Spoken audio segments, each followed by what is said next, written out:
પ્રભુનું નામ લેવું, પ્રભુની ભક્તિ કરવી એ બહુ સહજ છે, પણ એની પાછળની શક્તિ કેવી હોય છે તે સુંદરકાંડમાં ખૂબ જ સુંદર રીતે વર્ણવ્યું છે.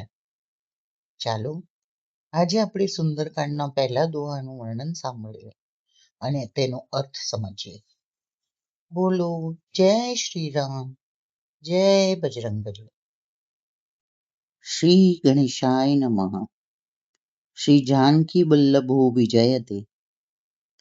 શ્રી રામચરિત માનસ પંચમ સોપાન સુંદરકાંડ શ્લોક.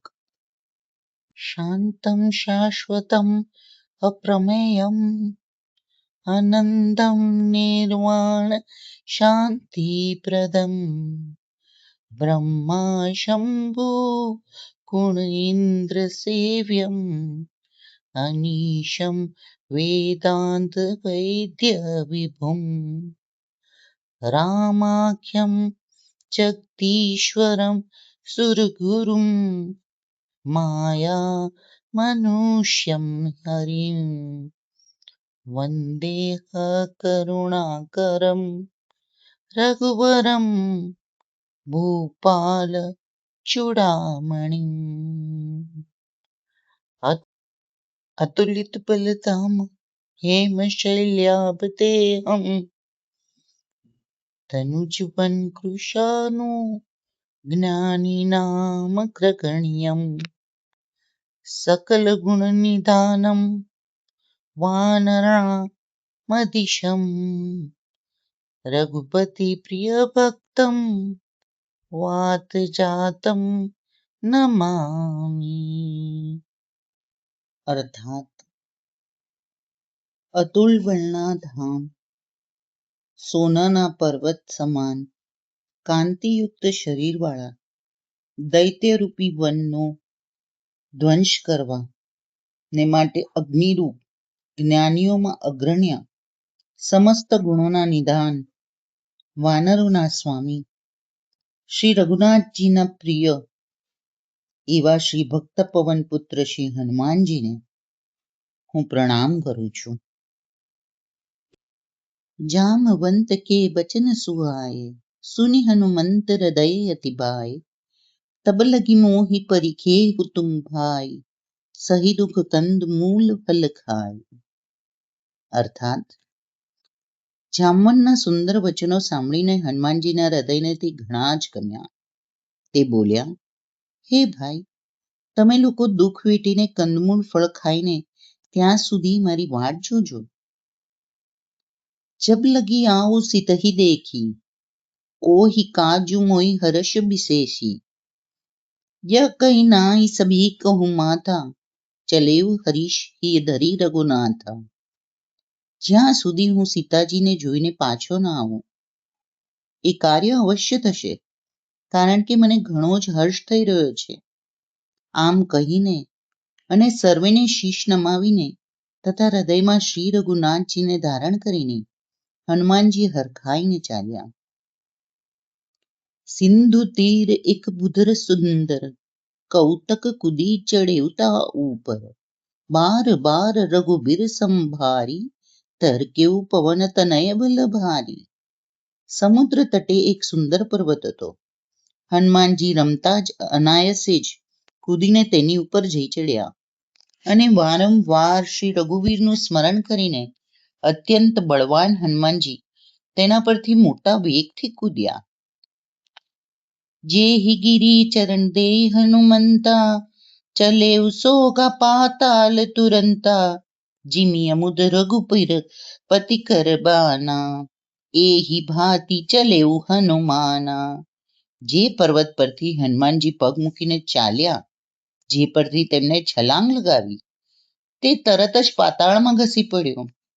જેમ શ્રી રઘુનાથ નામજીનું અબોણ બાણ ચાલે છે તેવી જ રીતે હનુમાનજી ચાલ્યા. જલનિધિ રઘુબીત દુન બિચારી તે મૈના કોહી શ્રમહારી. સમુદ્રએ તેમને શ્રી રઘુનાથજીના દૂત સમજીને મૈનાક પર્વતને કહ્યું કે હે મૈનાક, તું એમનો થાક ઉતારનાર બન. અર્થાત તેમને પોતાના ઉપર વિશ્રામ આપ. દોહો 1. હનુમાન તે હિ પર સાકર પુની કીન પનામા, રામ કાજુ કિન બિનુ મોહી કહા બિશ્રામા. હનુમાનજીએ તેના હાથથી સ્પર્શ કર્યો, પછી પ્રણામ કરીને કહ્યું, ભાઈ, શ્રી રામજીનું કાર્ય કર્યા વિના મને વિશ્રામ ક્યાં? જાત પવન સુત દેવ દેખા, જાને કહું બલ બુદ્ધિ વિશેષા, સુરસા નામ અહિન હૈ માતા, પટ ઇન આઈ કહી તેહી બાતા. દેવોએ પવનપુત્ર હનુમાનજીને જતા જોયા. તેમના વિશિષ્ટ બળ બુદ્ધિની પરીક્ષા માટે તેમણે સુરસા નામે સર્પોની માતાને મોકલી. તેણે આવીને હનુમાનજીને કહ્યું, આજુ સુર ન મોહી દિન અહારા, સુનત બચન કહ પવન કુમારા, રામ કાજુ કરી ફિર મેં આવો, સીતા કઈ સુધી પ્રભુ હિ સુનાવો. આજે દેવોએ મને ભોજન આપ્યું છે. આ વચન સાંભળીને પવનકુમાર હનુમાનજીએ કહ્યું, શ્રી રામજીનું કાર્ય કરીને હું પાછો વળું અને સીતાજીના ખબર પ્રભુને સંભળાવી દઉં.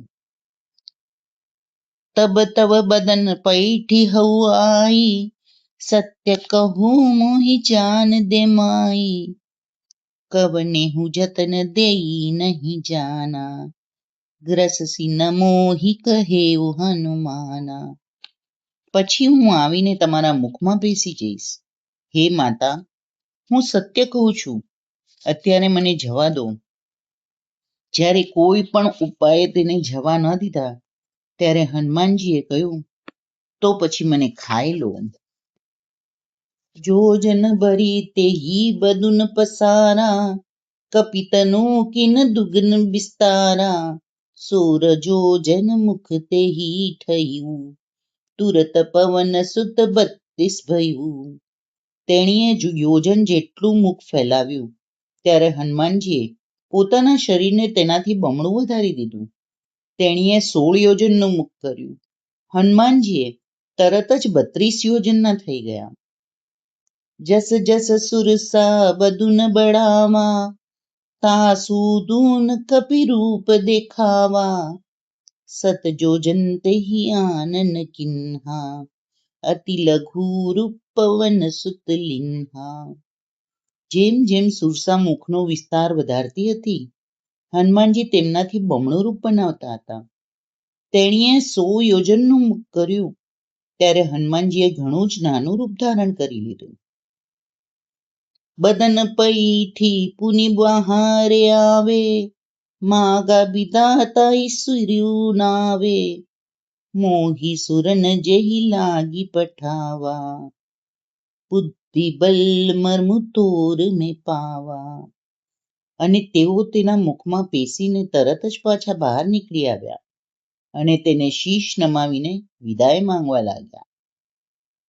તેણીએ કહ્યું, મેં તમારી બુદ્ધિ બળનો ભેદ પામી લીધો, જેના માટે દેવોએ મને મોકલી હતી.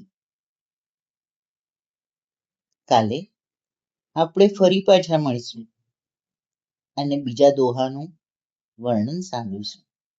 બોલો જય શ્રી રામ, જય બજરંગબલી.